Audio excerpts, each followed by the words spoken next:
melus wajah potret putra tunggalnya, dagunya berkedut dan matanya berkaca-kaca. Apakah yang dikatakan Vivian itu benar? Semasa hidup, kau selalu tertekan dan menderita. Lewat desah panjang, pria tua itu berusaha melepas panas dari dalam paru-paru. Malangnya ia malah bertambah sesak. Air mata pun mendesak keluar dari batas. Kau selalu tersenyum dan terlihat semangat. Kau selalu memenuhi keinginanku terhadapmu dengan sempurna. Tidak seorang pun akan berpikir kalau kau menjalani semua itu dengan terpaksa. Tiba-tiba Rowan mengangkat wajah, tatapannya semakin jauh menerawang. Tapi setelah ku ingat-ingat lagi, kau memang tidak pernah menyuarakan keinginan ataupun perasaanmu. Kau selalu mengiyakan perintahku dan menjalaninya. Saat kembali tertunduk, setetes air mata jatuh pada bingkai fotonya. Apakah perlakuanku telah merampas kebahagiaanmu? Tapi aku hanya menginginkan yang terbaik untukmu, sama seperti harapanku terhadap Frank putramu. Bibir Rowan bergetar semakin kencang, pundaknya pun demikian. Lalu, benarkah kau diam-diam menjalani hubungan dengan Vivian? Kau punya putra selain Frank? Dia menelan ludah pahit. Maaf Norman, maaf kalau aku memisahkan kalian. Maaf kalau aku adalah alasan kau menjadi ayah yang kejam. Aku bahkan nyaris membuat cucuku mengulangi nasibmu. Sembari terpejam, Rowan berusaha meredam penyesalan. Dadanya terasa nyeri, bukan karena jantungnya, melainkan karena masa lalu yang berkeping-keping. Kenangan yang ia kira indah dan selalu ia banggakan ternyata tidak lebih dari sandiwara belaka. Kesempurnaan putranya itu maya. Saat dirinya nyaris tenggelam penuh dalam kesedihan, dehaman Sean menariknya ke dunia nyata. Maaf Tuan, ada tamu. Rowan membuka mata dan bertanya tanpa menatap. Siapa? Vivian Bell. Pria tua itu sontak mengatupkan mulut rapat-rapat, mencegahnya terus bergetar. Mau apa dia kemari? Tanyanya setelah berhasil mengendalikan emosi. Dia bilang ingin menyerahkan sesuatu Tuan. Mata Rowan sedikit melebar. Setelah bergeming sesaat ia berbisik. Suruh dia masuk. 5 menit lagi. Ia serahkan bingkai foto di tangannya. Sean pun mengangguk setelah mengembalikan bingkai di atas rak. Ia mengirim kabar ke penjara gerbang. Tepat 300 detik kemudian mobil Vivian diizinkan masuk. Selamat pagi, Tuan Besar Harper. Sapa wanita itu saat melihat tampak belakang Rowan. Suaranya stabil, tidak seperti hati si pria tua yang masih agak goyah. Mau apa kau kesini? Rowan tidak menoleh, ia hanya mengangkat cangkir teh dan menyeruput sedikit, berharap kehangatannya dapat menenangkan diri. Jika Anda berharap saya akan meminta maaf, itu tidak. Saya tidak mau menyesal di hadapan Anda, karena saya sendiri sudah menerima ganjarannya.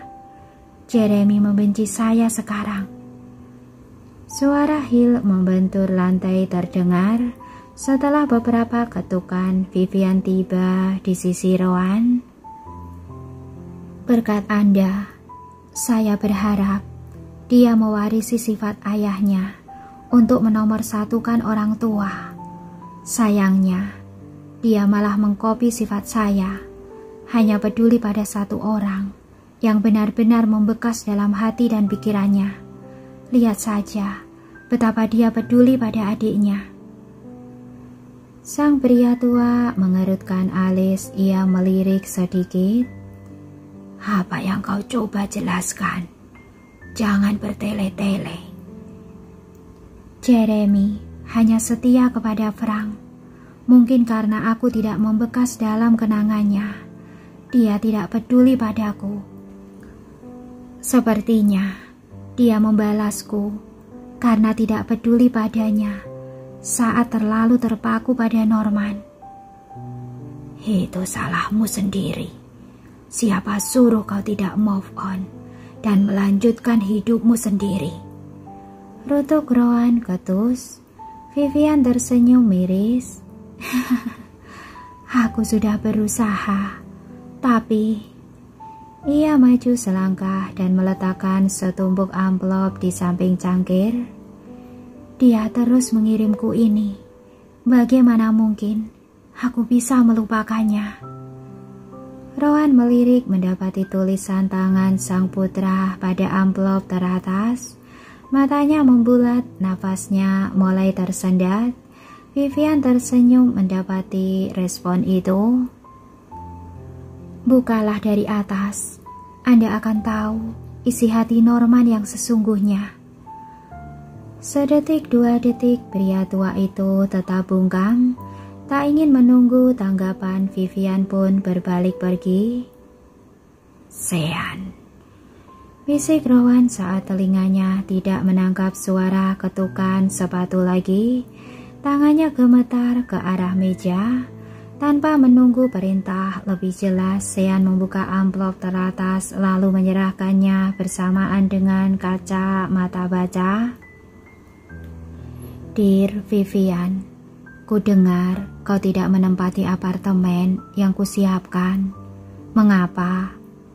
Bagaimanapun, anakmu adalah tanggung jawabku juga. Dia berhak mendapatkan kenyamanan baik di dalam perutnya ataupun setelah lahir nanti. Aku tahu kau membenciku, tapi tolong jangan korbankan anak yang tidak berdosa itu. Pindahlah ke apartemen dan hiduplah dengan baik. Salam, NH. Rowan menghela nafas tak percaya. Dengan mata berkaca-kaca, ia kembali mengulurkan tangan. Sean menyodorkan surat kedua. Dear Vivian, mengapa kau tidak membalas suratku? Apakah kau berniat mengabaikanku? Aku tahu aku memang bersalah, tapi ku harap suatu hari nanti kau bisa mengerti. Aku melakukan ini demi ayahku. Aku tidak mungkin membuatnya kecewa, karena panggilan hidupku adalah untuk membuatnya bangga. Maaf kalau aku terlalu egois, tapi tolong jangan abaikan perhatianku. Hanya ini satu-satunya cara agar aku bisa menebus kesalahanku padamu, pada anak dalam kandunganmu. Semakin banyak surat yang dibaca, semakin besar getaran di tubuh Rowan. Kerinduan dan penyesalan terus beradu. Saat keduanya telah membaur, ia tiba pada surat terakhir. Dear Vivian, bagaimana kabar Jeremy? Setiap kali aku melihat Frank, aku teringat padanya. Setiap kali aku mengasihi Frank, aku merasa tidak adil padanya. Pantaskah aku disebut sebagai ayah? Aku sendiri tidak yakin. Inikah hukuman yang harus kutanggung seumur hidup?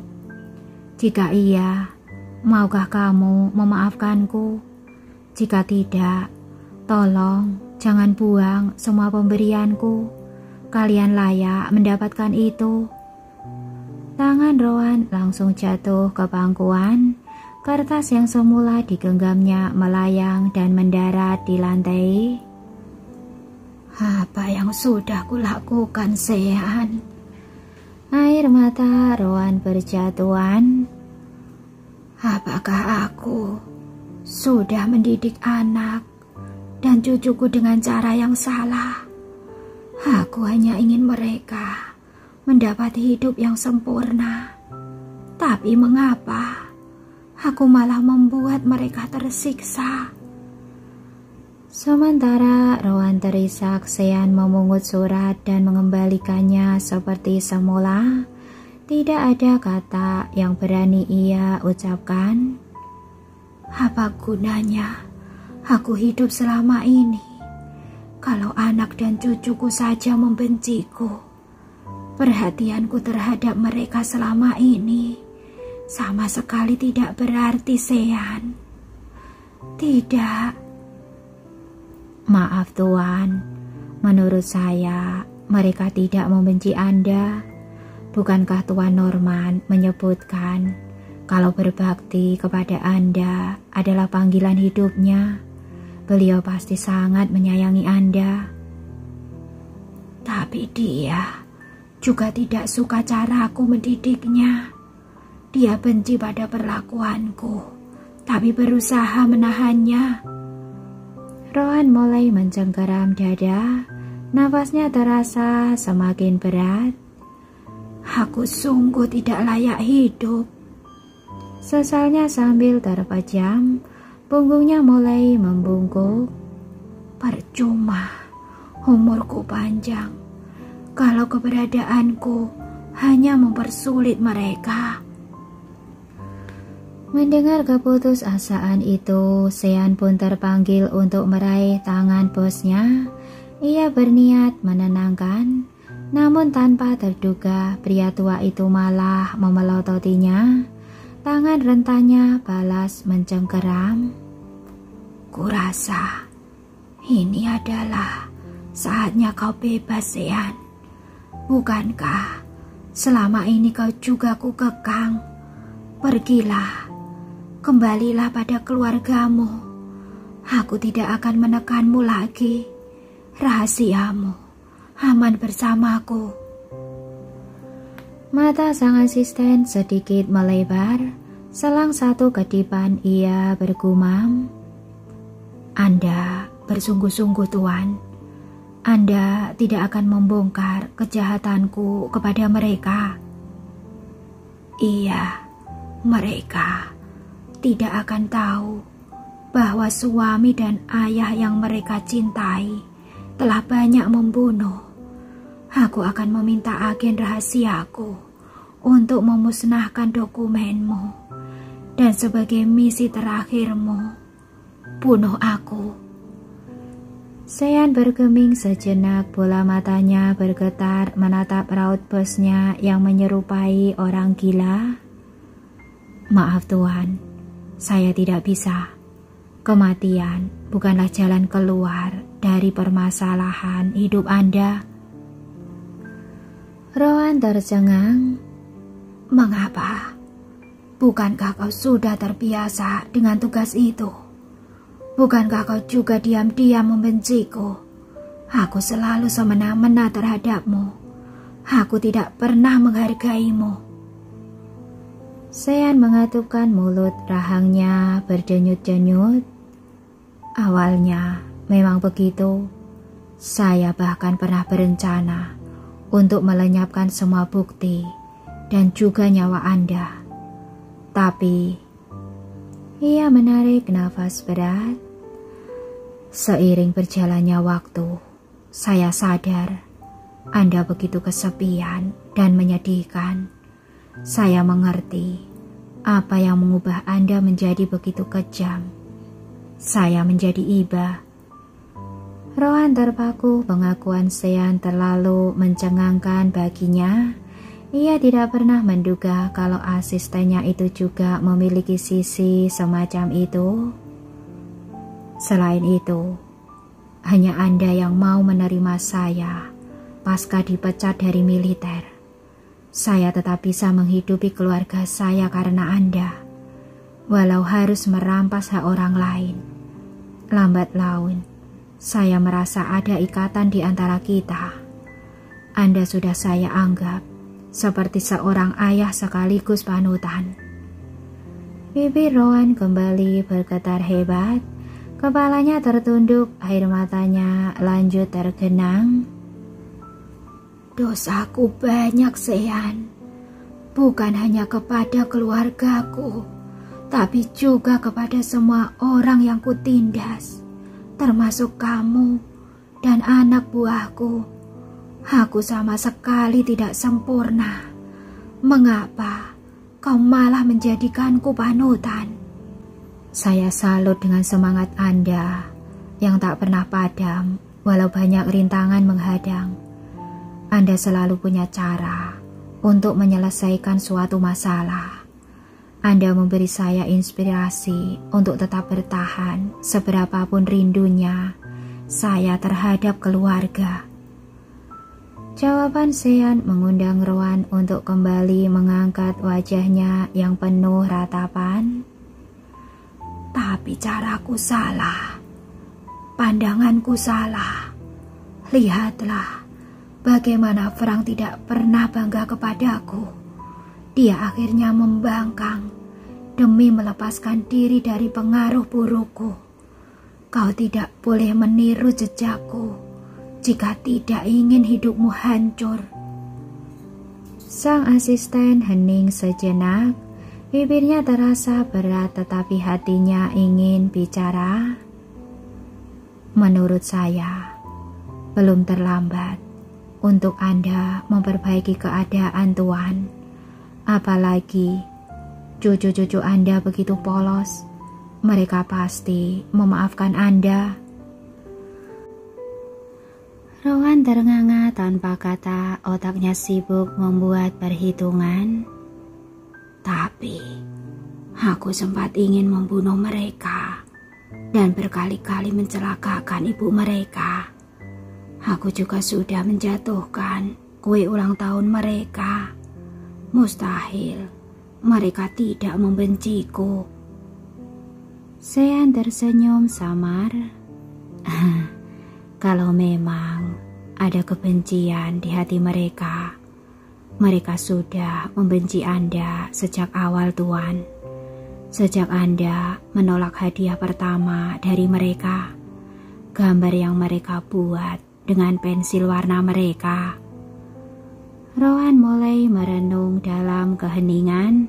Selang beberapa saat ia seperti menemukan titik terang. Kau benar.